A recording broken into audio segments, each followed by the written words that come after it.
Hello friends, welcome to my channel. In today's session, I am going to explain you chapter number 4 Chemical Effects of Electric Current part 3 of Science Standard 8. In the first and second session, I have already explained you the chapter. So now in this session, I am going to explain you the solution of exercise. So let's start with question number 1. Question number 1 is fill in the blanks. First one is most liquids that conduct electricity are solutions of dash dash and dash. अब जितने भी liquids electricity को conduct करते हैं यानी कि current को flow करना अलाउ करते हैं वो कौन सा सॉल्यूशन है? They are the solution of acid base and salt. We have discussed one activity जिसमें लेमन जूस लिया था, then sodium bicarbonate and sugar. ये तीनों जो लिक्विड है उसमें से इलेक्ट्रिसिटी पास होती है. सो वी कैन से कि ये acid base as well as salt, इन तीनों में से इलेक्ट्रिसिटी पास होती है, कंडक्ट होती है. Next one is the passage of an electric current through a solution causes dash effects. अब किसी भी सॉल्यूशन में से जब इलेक्ट्रिक करंट पास होता है तो कौन सी इफेक्ट आती है? Effects are chemical. So answer is chemical. Next one is if you pass current through copper sulfate solution, copper gets deposited on the plate connected to the dash terminal of the battery. अब electroplating की जब activity की तब हमने ये observe किया था कि कॉपर सल्फेट का जो सॉल्यूशन है उसके अंदर से अगर करंट फ्लो होता है तो कॉपर जो है वो कौन सी प्लेट के ऊपर डिपॉजिट होता है? It is on the negative terminal because copper जो है वो पॉजिटिव आयन है. Next one is the process of depositing a layer of any desired metal on another material by means of electricity is called dash. अब एक metal को दूसरे metal के ऊपर जब हम डिपॉजिट करते हैं तो उस प्रोसेस को क्या बोला जाता है? It is known as electroplating. Next one is when the free ends of a tester are dipped into a solution the magnetic needle shows reflection. Can you explain the reason? अब ये question में है कि tester के free ends है ना, उसको अगर हम सॉल्यूशन में डीप करते हैं तो मैग्नेटिक नीडल जो है वो डिफ्लेक्ट होती है. वो डिफ्लेक्ट क्यों होती है वो रीज़न हमें बताना है. Answer is the deflection in magnetic needle shows that the circuit is complete and the solution conducts electricity, that is it is a good conductor. अब कोई भी लिक्विड है उसमें से जब करंट फ्लो होता है और मैग्नेटिक सर्किट जो है वो डिफ्लेक्शन दिखाती है, इट मीन्स सर्किट जो है वो कंप्लीट भी है और जो सॉल्यूशन आपने यूज़ किया है वो गुड कंडक्टर ऑफ इलेक्ट्रिसिटी है. Next question is name 3 liquids which when tested in the manner shown in figure may cause the magnetic needle to deflect. अब हमें ऐसे 3 लिक्विड के नाम बताने हैं. अगर इस तरीके से पूरे सर्किट को अरेंज करेंगे तो वो नीडल जो है वो डिफ्लेक्शन दिखाएगी या तो ये बल्ब जो है वो ग्लो होगा. Answer is vinegar, lemon juice and tap water. एक आंसर तो ऑलरेडी डायग्राम के अंदर है विच इज़ लेमन जूस. अब विनेगर, लेमन जूस या तो टैप वाटर आप यूज़ करते हो तो ये तीनों इलेक्ट्रिसिटी के गुड कंडक्टर्स है. That's why we can say that इन तीनों को अगर हम लेंगे तो इन तीनों केस के अंदर मैग्नेटिक नीडल जो है वो डिफ्लेक्शन देगी बिकॉज इसमें से करंट जो है वो फ्लो हो सकता है. Next question is the bulb does not glow in the setup shown in figure. List out the possible reasons, explain your answer. अब यहाँ पे हमें सेटअप दिया गया है जिसमें बैटरी है, बल्ब है और लेमन जूस है जिसके अंदर जो 2 वायर है वो इमर्स्ड है. अब हमें रीज़न बताना है कि अगर इस सेटअप के अंदर करंट ग्लो नहीं होता है, बल्ब ग्लो नहीं होता है तो रीज़न क्या हो सकते हैं? Let's see the answer. Answer is the bulb may not glow because of the following reasons. First one is the wire in the circuit may be loosely connected. Second is the bulb may be fused. Third is the cells may be used up. And fourth is the liquid may be an insulator that is poor conductor of electricity. अब reasons क्या हो सकते हैं? First reason ये हो सकता है कि अगर कहीं पे भी वायर का कनेक्शन लूज़ है तो बल्ब ग्लो नहीं होगा। बल्ब फ्यूज़ हो चुका है यानी कि उसका जो फिलामेंट है वो ब्रेक हो चुका है तो भी सर्किट कंप्लीट नहीं होगी, करंट फ्लो नहीं होगा। अगर आपने बैटरी में जो सेल यूज़ किए हैं ना वो अगर पूरे यूज्ड अप हो चुके हैं यानी कि उसमें अब कोई केमिकल रिएक्शन नहीं हो रहा तो भी करंट फ्लो नहीं होगा। एंड लास्ट वन इज़, अगर आपने यहाँ पे लेमन जूस दिखाया है राइट, लेमन जूस के बदले अगर कोई ऐसा लिक्विड यूज़ करते हो कि जो पुअर कंडक्टर है इलेक्ट्रिसिटी का, तो sufficient amount of current flow नहीं होगा तो भी बल्ब ग्लो नहीं होगा। So these are the reasons. Now next question is, a tester is used to check the conduction of electricity through two liquids labeled A and B. It is found that the bulb of the tester glows brightly for liquid A while it glows very dimly for liquid B. You would conclude that options are given. Liquid A is better conductor than liquid B. Second option is liquid B is a better conductor than liquid A. Third option is both liquids are equally conducting, and fourth option is conducting properties of liquid cannot be compared in this manner. अब आपने क्या किया है, पूरा एक setup लिया है, tester की हेल्प से आप इलेक्ट्रिसिटी जो है वो कंडक्ट कर रही है या नहीं, यानी कि करंट फ्लो हो रहा है या नहीं वो चेक करना है। अब आपके पास ना दो लिक्विड है, एक ए और एक बी। अब दोनों के अंदर आपने टेस्टिंग किया एंड यू ऑब्जर्व कि ए जो है ना लिक्विड, उसके अंदर बल्ब जो है वो काफ़ी अच्छे से ग्लो होता है, जबकि बी लिक्विड के अंदर जब ये टेस्टिंग किया तो बल्ब जो है वो काफ़ी डिम ग्लो हुआ। रीज़न हमें फाइंड करना है, ऑप्शंस दिए हैं। एक रीज़न ये दिया है, first option is liquid A जो है ना वो बी के कंपैरेटिवली बेटर कंडक्टर है, गुड कंडक्टर है। सेकेंड इज़ लिक्विड बी जो है वो लिक्विड ए के कंपेयर में बेटर है। थर्ड ऑप्शन दिया है दोनों की कंडक्टिविटी जो है वो इक्वल है। And fourth option is conducting properties हम ऐसे कंपेयर नहीं कर सकते हैं।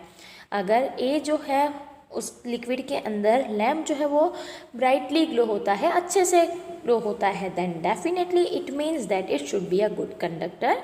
सो answer is option A, liquid A is better conductor than liquid B. Now next question is, does pure water conduct electricity? If not, what can we do to make it conducting? क्या pure water यानी कि जो distilled water है वो electricity को conduct करता है, yes और नो? और अगर नहीं करता है तो हम क्या करें तो वो कंडक्टिंग बन जाए? Answer is no, pure water doesn't conduct electricity, but when salt is dissolved in pure water it conducts electricity. अब प्योर वाटर जो है वो पुअर कंडक्टर होता है यानी कि वो इलेक्ट्रिसिटी को कंडक्ट नहीं करता है, बट अगर हम उसके अंदर सॉल्ट ऐड करेंगे तो डेफिनेटली वो एक गुड कंडक्टर बन जाता है। Next question is, in case of a fire, before the fireman use the water hoses they shut off the main electrical supply for the area, explain why they do this. अगर कहीं पे भी आग लगी है और जो फायरमैन आते हैं ना वो वाटर हॉजेस का यूज़ करते हैं, वाटर जो है उसको स्प्रे करते हैं फोर्स के साथ, राइट। बट ये करने से पहले जनरली जितने भी इलेक्ट्रिक सप्लाई के मेन स्विचेस हैं ना उनको वो शट ऑफ करते हैं। ऐसा वो क्यों करते हैं? We need to give the reason. Answer is, the water used in the water hoses is not pure water and is a good conductor of electricity. So, the firemen shut off the electric supply before spraying water to save themselves and other people from electrocution. अब क्या होता है कि वो लोग जब भी water को स्प्रे करते हैं तो हमें ये पता है कि वो लोग डिस्टिल वाटर यूज़ नहीं करते हैं, नॉर्मल टैप वाटर को यूज़ किया जाता है। और फायरमैन जो है वो इलेक्ट्रिक सप्लाई को बंद कर देते हैं because water is a good conductor of electricity. हमने ये चैप्टर के अंदर डिस्कस किया था कि जो हम टैप वाटर यूज़ करते हैं ना उसके अंदर बहुत सारे सॉल्ट एंड मिनरल होते हैं, so it is a good conductor. So अगर ये किसी इलेक्ट्रिक सप्लाई के साथ कांटेक्ट में आएगा तो इलेक्ट्रिक शॉक जो है वो पूरा स्प्रेड होगा, लोगों को इलेक्ट्रिक शॉक लगने के चांसेस होते हैं। सो हम सबको ऐसे इलेक्ट्रोक्यूशन से बचाने के लिए जनरली वो जो भी आसपास के मेन सप्लाई होते हैं उनको शट ऑफ करते हैं। Now next question is, a child staying in a coastal region tests the drinking water and also the sea water with his tester. He finds that the compass needle deflects more in case of sea water. Can you explain the reason? अब एक बच्चा जो है ना वो coastal region के अंदर यानी कि बीच के नियर बाई रहता है। अब उसने क्या किया, सी वाटर को भी अपने टेस्टर से टेस्ट किया और उसने ये ऑब्ज़र्व किया है कि कंपास की जो नीडल है ना वो सी वाटर के साथ जब एक्सपेरिमेंट करते हैं तो वो ज़्यादा डिफ्लेक्ट करती है as compared to the normal drinking water. ऐसा क्यों होता है? Answer is the sea water contains a huge amount of salts in comparison to the drinking water. Hence, the sea water is a better conductor of electricity and it produces a stronger magnetic field in the wire and hence deflects the compass needle more. अब सी water जो है उसके अंदर salt का amount काफ़ी ज़्यादा होता है as compared to the drinking water. इसीलिए जो सी वाटर है वो ड्रिंकिंग वाटर के कंपैरेटिवली बेटर कंडक्टर होता है, यानी कि वो स्ट्रॉन्ग मैग्नेटिक फील्ड प्रोड्यूस करता है। इसीलिए कंपास की जो नीडल है ना वो ज़्यादा डिफ्लेक्ट होती है। Next question is it safe for the electrician to carry out electrical repairs outdoor during heavy downpour? Explain. अगर बाहर ज़्यादा बारिश है तो क्या उस टाइम पे इलेक्ट्रिशियन जो है वो इलेक्ट्रिकल रिपेयर बाहर की साइड करे, वो सेफ़ होता है? बिकॉज कई बार होता है कि बहुत ज़्यादा बारिश है सपोज़, तो क्या होगा कि जो भी पोल्स होते हैं ना वहाँ पे शॉर्ट सर्किट होती है, उनको रिपेयर करना है, तो उस सिचुएशन में करना चाहिए या नहीं करना चाहिए? Answer is no, it is highly dangerous to carry out the electrical repairs outdoors during the heavy downpour. It can cause electrocution as water is a good conductor of electricity. अगर बहुत बारिश हो रही है तो उस सिचुएशन पे नहीं करना चाहिए, बिकॉज अगर इलेक्ट्रिशियन आउटसाइड अगर पोल पे कहीं पे फॉल्ट और रिपेयर करने गए तो water is a good conductor of electricity, तो उनको शॉक लगने के चांसेस होते हैं। So they should avoid during such situation. Now next question is, Paheli had heard that rain water is good as distilled water. So she collected some rainwater in a clean glass tumbler and tested it using a tester. To her surprise, she found that the compass needle showed deflection. What could be the reasons? अब पहेली ने ये सुना था कि जो भी rain water यानी बारिश का जो पानी है ना वो डिस्टिल वाटर की तरह ही अच्छा होता है, वो प्योर होता है। तो उसने क्या किया कि ये रेन वाटर को ना एक ग्लास टम्बलर के अंदर कलेक्ट किया, फिर टेस्टर की हेल्प से उसको टेस्ट किया। बट उसको काफ़ी सरप्राइजिंग लगा ये देख के कि वो तो डिफ्लेक्शन दिखाता है। और उसका रीज़न क्या होगा? बिकॉज़ हमने जब डिस्टिल वाटर के साथ एक्सपेरिमेंट किया तब हमने ये कंक्लूड किया था कि distil water is a poor conductor of electricity, but यहाँ पे तो कंपास नीडल ने डिफ्लेक्शन दिखाया, it means it is a good conductor of electricity. Reason हमें बताना है। Answer is rain water is pure water which is an insulator but it gets mixed with air pollutants like sulfur dioxide and nitrogen oxides and form acidic solution which is a good conductor of electricity. So the compass needle showed deflection. अब जो rain water है ना वो pure होता है, but जैसे ही वो atmosphere के अंदर एंटर होगा तो एयर पॉल्यूटेंट्स जो है जैसे कि सल्फ़र डाइऑक्साइड है, नाइट्रोजन ऑक्साइड है, ये वाटर के साथ रिएक्ट करते हैं और जो पानी है ना वो एसिडिक बन जाता है। And we know very well acid is a good conductor of electricity, इसीलिए उसके अंदर से करंट फ्लो होगा जब पहेली ने एक्सपेरिमेंट किया होगा और इसी वजह से जो उसकी कंपास की नीडल है उसने डिफ्लेक्शन दिखाया होगा। Next question is, prepare a list of objects around you that are electroplated. अब हमने ये डिस्कस किया था कि बहुत सारी ऐसी चीज़ें हम यूज़ करते हैं कि जिसमें इलेक्ट्रोप्लेटिंग के जो प्रिंसिपल है वो यूज़ होता है। बिकॉज़ काफ़ी सारे ऑब्जेक्ट्स ऐसे हैं जिनको अगर प्योर उसी मटेरियल से बनाएंगे तो वो काफ़ी एक्सपेंसिव होता है, जो हमारे लिए इकोनॉमिकल नहीं है। That's why we prefer electroplated things. और उसी चीज़ों के हमें नाम बताने हैं। Answer is objects that are electroplated are door handles, taps, rims of cycles, showers, the handlebar of cycle and bikes, gas burner, tin cans, metallic almirah, bucket of the bells, etc. अब कितनी चीज़ें हमारे आसपास, बहुत सारी चीज़ें ऐसी है जैसे साइकिल के रिम्स है, हैंडल है, डोर के हैंडल्स होते हैं, जो टैप होते हैं उनके ऊपर भी क्रोमियम का लेयर होता है, गैस के बर्नर के ऊपर भी लेयर होता है। जनरली टिन कैंस जो है वो आयरन के बने हुए होते हैं, बट वो कोरोड भी होता है, रस्ट भी उसके अंदर प्रोड्यूस होता है।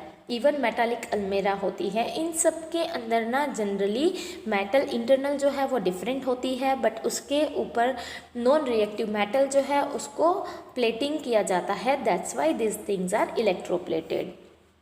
Now next question is, the process that you saw in activity 14.7 is used for purification of copper. A tin plate of the pure copper and a thick rod of impure copper are used as electrodes.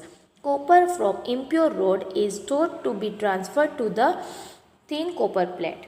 Which electrode should be attached to the positive terminal of the battery and why? अब हमने electroplating की पूरी एक process discuss की थी, जिसके अंदर दोनों साइड कॉपर के रोड्स हैं। अब करना क्या है कि आपके पास ना एक थिन प्लेट है कॉपर की और एक थिक रोड है कॉपर का कि जो इम्प्योर है। अब आपको करना क्या है, कॉपर का जो भी इम्प्योर रोड है ना उसके अंदर से आपको ट्रांसफ़र करना है थिन कॉपर प्लेट के ऊपर। तो आपको क्या करना है, कौन सा ऐसा इलेक्ट्रोड होगा, यानी कि कॉपर प्लेट या तो कॉपर रोड, दोनों में से किसको बैटरी के पॉजिटिव टर्मिनल के साथ कनेक्ट करना चाहिए और क्यों करना चाहिए? Answer is the thick rod of impure copper plate is to be attached to the positive terminal of the battery because an electric current is passed through the copper sulfate solution. It gets dissociated into the copper and sulfate. The free copper being positively charged gets drawn to the negative terminals of the battery and gets deposited on it. On the other hand, the loss of copper from the solution is regained from the improper copper rod which is attached to the positive terminal of the battery. अब thick road जो है ना आपके पास वो positive terminal के साथ connect करना चाहिए, क्योंकि जैसे ही करंट पास होगा ना कॉपर सल्फेट में तो कॉपर और सल्फेट अलग हो जाते हैं। और फ्री कॉपर जो है वो पॉजिटिवली चार्ज है, तो क्या होगा, वो नेगेटिव चार्ज वाला जो इलेक्ट्रोड है यानी कि कॉपर की प्लेट है उसके ऊपर डिपॉजिट होता है, उसके ऊपर जमा होता है। और जो भी अपने पॉजिटिव टर्मिनल के साथ इम्प्योर रोड लगाया है ना वहाँ से कॉपर जो है ना वो निकल के सॉल्यूशन के साथ आ जाता है ताकि वो सॉल्यूशन है वो रीगेन हो जाए। तो क्या होगा कि जो भी इम्प्योर कॉपर रोड था उसमें से कॉपर निकल के सॉल्यूशन के अंदर आ गया। सो अल्टीमेटली आपने क्या किया कि इम्प्योर जो कॉपर रोड था उसमें से कॉपर निकल के सॉल्यूशन के साथ अटैच हुआ और सॉल्यूशन का जो कॉपर था वो नेगेटिव जो थिन एक प्लेट थी उसके साथ अटैच हो गया। सो आप ऐसे प्योरीफाई कर सकते हो। Here I have explain you entire exercise. Thank you.